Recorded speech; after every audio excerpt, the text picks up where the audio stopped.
So Stripe is one of the hot startups in San Francisco right now. It's doing online payments.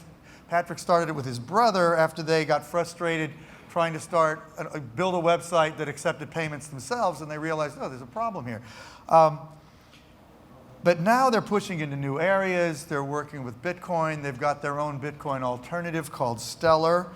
And I just want to say one housekeeping thing before we get started with the conversation. We're going to have dinner after this, and then we'll return for a panel about one of the biggest questions: can technology contribute to equality and peace after dinner? And that will be in Navia, which is behind me.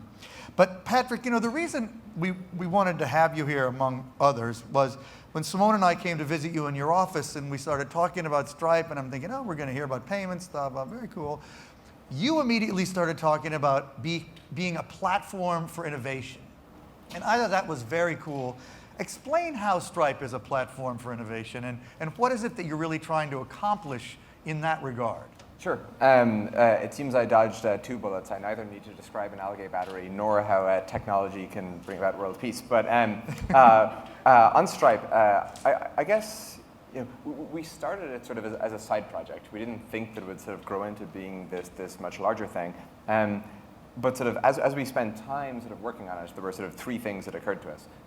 The first is that we're kind of at this juncture with the internet, where sort of in the earlier days of the internet, it was very much about sort of entertainment and sort of the internet replacing your TV, right? And that sort of a lot of the really successful internet companies in some way are around that idea, right? Say Facebook or Twitter or Zynga. So if you think of what they're substitutes for, it's largely other forms of entertainment. But now, sort of, and especially thanks to the rise of mobile devices and the internet sort of really becoming a global phenomenon, the internet is sort of increasingly, and software is increasingly becoming sort of a utility, right? And so if you think about all these new mobile apps, the sort of magic wands for the world, right? This is sort of, I think, the most interesting part of the internet and sort of software sectors today.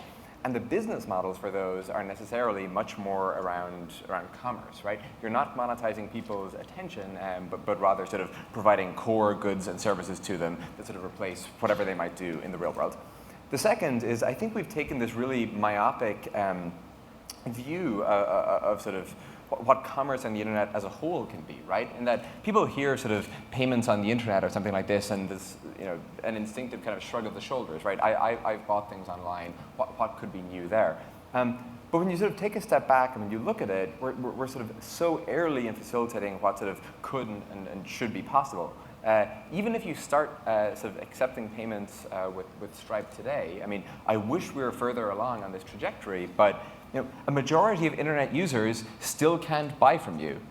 You can accept credit cards, but most internet users don't have a credit card. Credit cards, by and large, don't work in Latin America or in Southeast Asia or in Africa or sort of wherever the case might be. And I think sort of as the internet becomes properly global, sort of it's really imperative that we figure out how to enable everybody to participate in this economy. And that doesn't just go for sort of the buyers, but I think especially for the sellers, right? In that we're lucky, we're here in Half Moon Bay, we're in the US, we can pretty easily start an internet business today. But if you're like most people in the world, not in the US, if you're in Indonesia, if you're in Pakistan, if you're in Nigeria, I mean, you literally can't do it. Like you could not, sort of, the internet in some way makes sort of geography irrelevant, but... And you could not create a global company, is what you're saying. I mean, yeah, you could make one that accepted payments potentially locally, or not even that? No, you can do it locally. I mean, you can certainly accept cash, right? Well, but yeah. You cannot create an internet company.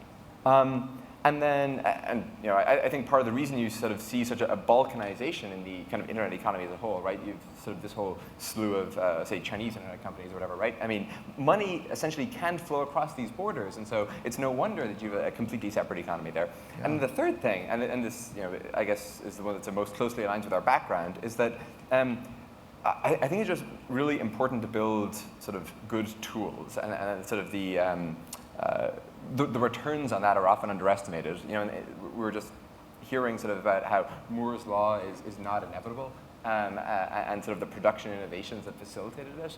I think sort of the kinds of innovation that come from software, from the internet, like this stuff isn't inevitable, and it requires really good, robust, easy-to-use infrastructure, stuff that's not just available, say, to the largest companies, right?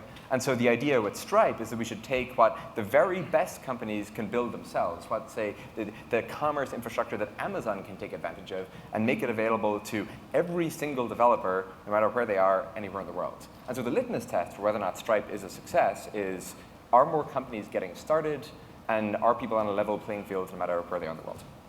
Wow, that's pretty ambitious. I'm excited. That's why we wanted to have you here. So, 'cause it's interesting. I remember Sarah Lacey once went to Lagos, Nigeria, and found all these startups there and wrote a nice piece about it. But what you're saying is those companies are fundamentally crippled in their ability to grow because it's not a country where people have a lot of credit cards, right? I've seen it firsthand myself. I was at the iHub in Nairobi in Kenya, and it's a super cool sort of tech space. There's a bunch of companies getting off the ground there. They actually have some really interesting innovations, like people have now started to hear about M-Pesa in Kenya, or maybe systems like Zod in Somaliland, things like this. So I mean, there is absolutely amazing technological innovation there. But I was hearing sort of firsthand from the entrepreneurs there that they are fundamentally kind of crippled, where they have access to the same educational resources that we ourselves have access to. I mean, Khan Academy works just as well in Kenya as it does here in the US. They can take advantage of things like AWS or EC2 or whatever the case might be, but they can't accept payments as a US or a Western European company might be able to. And if you can't, receive money, that has a significant sort of stymieing effect on your ability to actually run a business. Well, it is the case that there are astonishing concentrations of entrepreneurship in almost every city around the world. But so these people are kind of like really waiting for you to succeed. I think there's I guess sort of every community sort of has a or else they're monetizing with advertising. Right. I think every community has sort of a narrow-mindedness and sort of an inward-lookingness and solipsism or whatever, right? That's just kind of the nature of communities. And I think it's sort of especially acute with regard to sort of the globalization of the internet, because for a long time, the internet really was a North American and sort of a Western European phenomenon, right? That's really where it started out. But now, sort of because of mobile devices again, and just kind of because of the general sort of suffusion of technology, the internet is becoming truly global at a really rapid pace, but the infrastructure is sort of severely lagging. But I think people still kind of have this, 2001, 2005 mindset, and haven't appreciated that there are billions of people around the world who should be starting the kinds of companies we're talking about, over the next couple of days. But the infrastructure isn't there yet. Yeah. So how are you doing? I know you have had some big successes, like you're behind a big chunk of the Apple Pay thing, right? And how you're in a number of countries. Talk about where the company has gotten so far, because I know it's quite far. Yeah, so So how old is it? We launched just over 3 years ago, and yeah, we're sort of really proud of a couple of the announcements over the last couple of months. We're powering the buy button on Twitter. We're working to sort of do something similar with Facebook, and a majority of the apps in the App Store that use Apple Pay are powered by Stripe. But honestly, the one that I think is coolest, and the one we got the most out of this year was, and this is actually kind of the one that got the least attention. We did this partnership with Alipay, which, when we first did it, a lot of people hadn't even, when we were sort of having conversations with them, they hadn't even heard of them. Alipay is the largest payments company in China. It's used for the vast majority of online commerce. Owned by Alibaba. Yeah. Owned by Alibaba, right?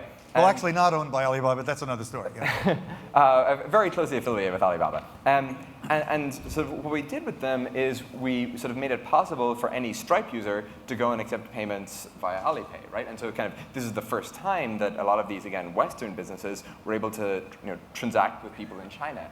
And I guess it just seems sort of so crazy to me that this was an opportunity that still sort of existed and a problem that had to be solved in 2014, right? That sort of, we're sort of 20 years into the history of the web, and an unsolved problem was still, how might an American company transact with somebody in the most populous country in the world, right? So what you did was allow Alipay payers to pay through Stripe to an American company or companies in other countries? Actually, not just America, so any of other countries, the countries in which Stripe operates.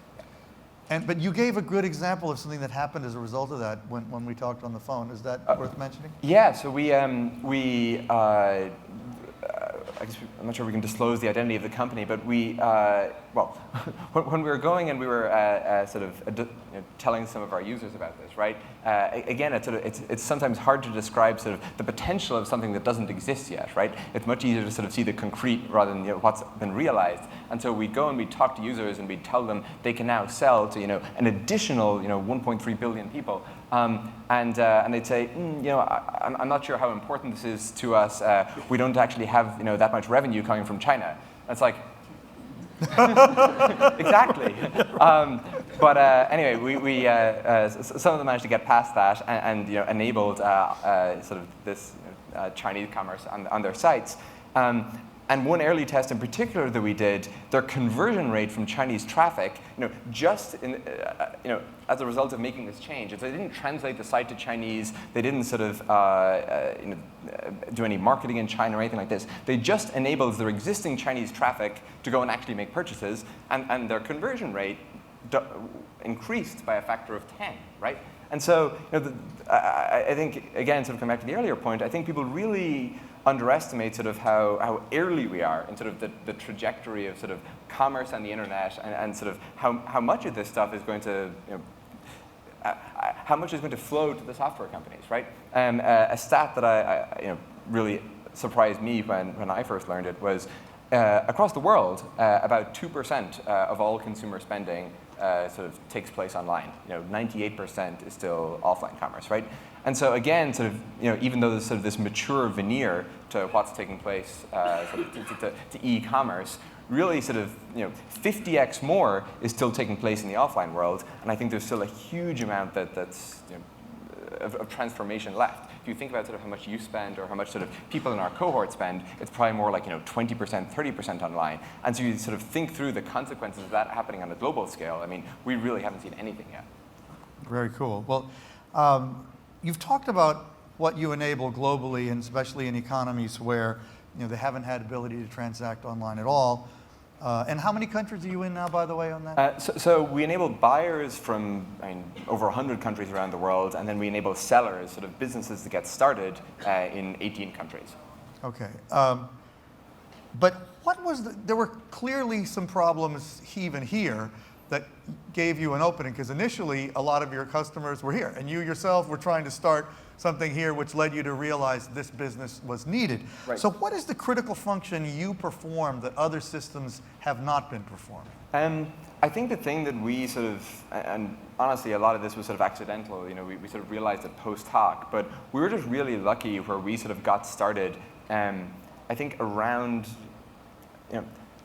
people are sort of starting to talk about this idea of sort of the rise of the developer, right? And it's sort of maybe 20 years ago, if you were thinking about sort of who would power your payments, I mean, that would absolutely be a decision made by the CFO or sort of the finance side of the house, right?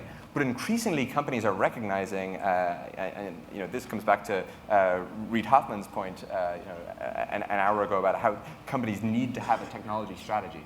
People are realizing they should listen to the developers can sort of see what's coming, that a lot of sort of the company's future is going to come from the sort of the technological side of the house. And so what we built, and we were just building for ourselves, this wasn't sort of a grand strategy, but what we built was a system that was like really finely tuned directly to sort of the needs of the creators. And so it had sort of, at the time, obscure things like really nice API documentation. It was really easy to start experimenting. You could try out a new business model more easily. You could build a new product much faster. And what we started to see was that even really, I mean, obviously startups loved this, right? This was way better than the sort of baroque, bank-dominated systems that prevailed before. But we even sort of started to see large established companies start to build on top of it. One of our sort of, probably in the first year of Stripe, Walmart started building a bunch of their new infrastructure on top of Stripe because it was easier for them to build on top of Stripe than it was to build on top of their internal payments infrastructure.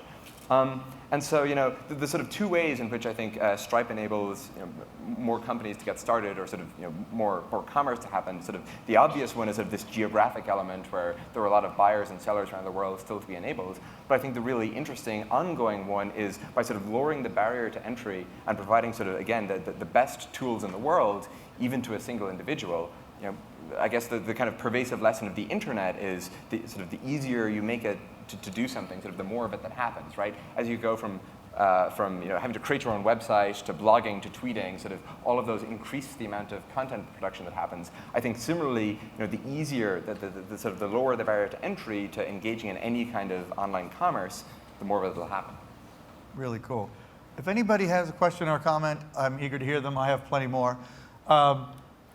You'd like to enable Alipay on your website? Or? You and your brother came from Ireland, right, to start companies in the U.S. Why'd you do that? So we actually originally came over for college. But you stayed? But we stayed.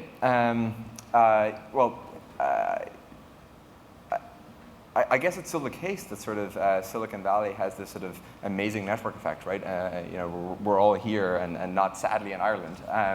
And although I guess some people are probably in Ireland just now for the Web Summit, but yes, a few people in the room actually, yeah. Right. Yeah, we were really entranced by Silicon Valley. Having said that, I think that one of the sort of ideas that really excites me about Stripe is sort of this idea of globalization, and actually one of the things more broadly that I'm sort of most optimistic and hopeful about being different in the future is that we sort of get past this insane idea that sort of immigrants are a problem to be dealt with for a country. And I expect in a century's time that countries are competing to have the most immigrants, right? In that it's yeah, how many people work at Stripe now? We're almost 200 people. 3 years old, 200 people. So those immigrants did okay for our economy, huh? Well, what I love is that sort of so many people at Stripe, us aside, are from outside the U.S., right? In that we, just kind of thinking through the early people at Stripe, it's folks from Nigeria, from Honduras, from Sweden, from India. I don't know, it's that's not going to advance your political point as much, but still, it's impressive. Let's talk about Bitcoin for a minute, because I know you've sort of been an advocate of it, and you also have even created your own alternative to Bitcoin with Stellar. It's pretty obscure stuff for some of us, including me, but can you simplify why you're excited about Bitcoin for the ordinary ear? Yes. So Bitcoin is obviously a lot of things for a lot of different people. I think it's sort of this sort of Rorschach test where everyone sort of projects their own idea of financial utopia onto it. And a lot of the sort of original themes behind Bitcoin, I think, aren't that compelling in the sense that there's this sort of monetary sovereignty idea that sort of we need to overthrow the shackles of our monetary oppressors and the Fed and the dollar and whatever else, and that I think is kind of countries. That I think is kind of stupid. I'm personally perfectly happy using the dollar, and for as long as we pay taxes in dollars, I don't think that's going to change. And then there's sort of the idea that maybe this is less firmly endorsed as a result of the takedowns over the last couple of days, but there's the idea that you can use it for all kinds of illicit trade and it's untrackable and whatever else. But the one that I think is super compelling about Bitcoin is this idea of universality. And sort of again, coming back to the geographic point, right? You have somebody in Lahore, you have somebody in Minneapolis. How do they transact? We have the internet. We can exchange data. Money is just sort of a kind of information. It's kind of data. Why is this not easier? Why do I have to go to the bank and fill out paperwork in Latin and recite the Lord's Prayer or something? And so I think that aspect of Bitcoin is fantastic. From sort of a Stripe perspective, we want to do everything we can to support it. And so we announced support for Bitcoin in Stripe back in, I think, March of this year. And we're sort of making better support for Bitcoin available as quickly as we can. Having said that, I think Bitcoin, when you think about it from just kind of that basic sort of user experience standpoint, from the perspective of sort of being better able to make these transactions and sort of facilitate this commerce, it has a bunch of obvious problems, right? In that, firstly, you have to deal with Bitcoins. Like, what is a Bitcoin? And what's a Bitcoin worth? I mean, the answer depends on what minute of the day it is. Bitcoin transactions take somewhere between minutes and even up to an hour to clear. It's really difficult to get your hands on Bitcoin, right? You have to wire money to some European bank account or whatever the case might be, right? I mean, good luck explaining this to some other family member.